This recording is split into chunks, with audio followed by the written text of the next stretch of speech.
Hey everyone, welcome back to the channel. Hope you're doing great. Today we've got something fresh and exciting from Samsung's mid-range lineup, the brand new Galaxy A36. Now, I know what you're thinking, another Galaxy A phone, but hold on, because this one might actually be the most balanced A series phone so far in terms of design, battery, software, and even charging speed. So in this video, we're going to take a full look at what the Galaxy A36 brings to the table, its pros, its cons, and whether it's worth your money compared to the competition. Let's jump right in. Design, build quality, and handling the Galaxy. A36 looks almost identical to the A56, with a flat design, dual glass panels, and a flat frame. The big difference is that the frame here is plastic, not metal. It comes with IP67 water and dust resistance, and compared to the A34 and A35,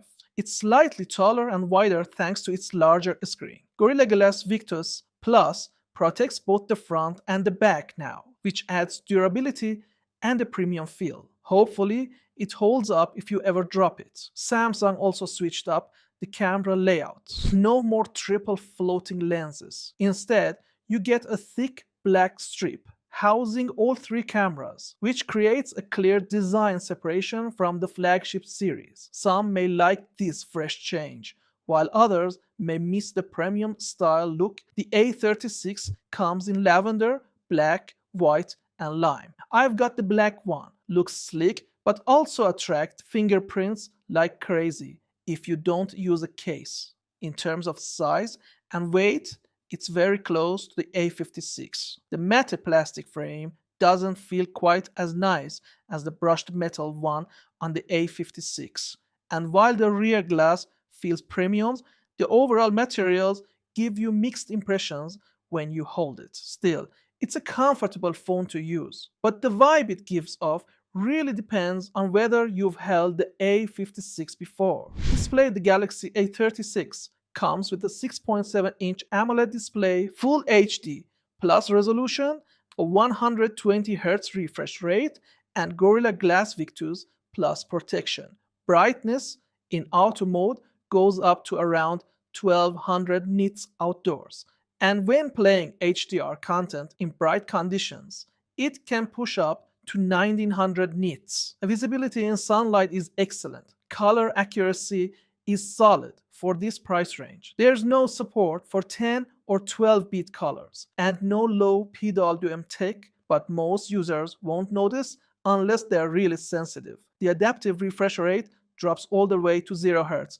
when idle, helping save battery. Battery life: you get a 5000 mAh battery, same as previous models. Battery performance is great. With average use, it easily lasts a day and a half, which is more than enough for most people. Charging speed now. Here's a big upgrade. The A36 supports 45-watt fast charging, but heads up, the included cable is 3A, which won't get you the full speed. You'll need a 5A cable to hit 45 watts. With Samsung's official 45-watt charger model T4510, charging from 0 to 100% took 1 hour and 10 minutes. You can hit 50% in about 20 minutes. But after that, speeds gradually slow down, especially past 80%. Software: the Galaxy A36 runs Android 15 with One UI 7, so you're totally up to date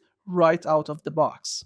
And even better, Samsung promises 6 years of updates, which is way more than what most mid-range phones offer. It also includes some new AI features like Circle to Search, Object Eraser, AI Select. Performance under the hood: you get the Snapdragon 6 Gen 3 chip. And honestly, it's a bit disappointing. Right from the first use, it doesn't feel snappy. There's lag when opening the camera, switching apps, and even basic UI animations. You can tweak some settings, like reducing animations in developer options. But overall, performance just isn't very smooth if you're using all features together. Gaming-wise, it's not ideal. Call of Duty Mobile runs at max graphics and frame rates, but there are occasional frame drops, and the phone heats up around the camera area where the chip sits. Speakers. The A36 has dual stereo speakers. Sound quality is okay,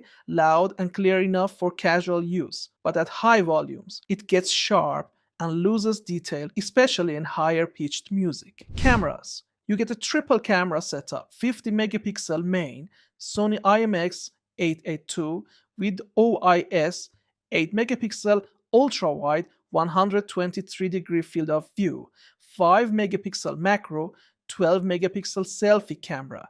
The camera software is updated, and Pro mode is available for the main lens only. Night mode works with the main, ultra wide, and selfie cameras. Daylight photos look good, solid detail, natural colors, and balanced contrast, although you'll notice a drop in sharpness around the edges. Portrait mode does a great job with subject separation, natural background blur, and accurate skin tones. The ultra wide and macro lenses are usable with decent color consistency, but drop off in sharpness and dynamic range compared to the main sensor. Selfies are sharp with good facial detail, but the background often gets blown out and dynamic range is limited. At night, using night mode manually gives you better results, more balanced light and less noise. Without it, you get more detail but also more noise. Alternatives.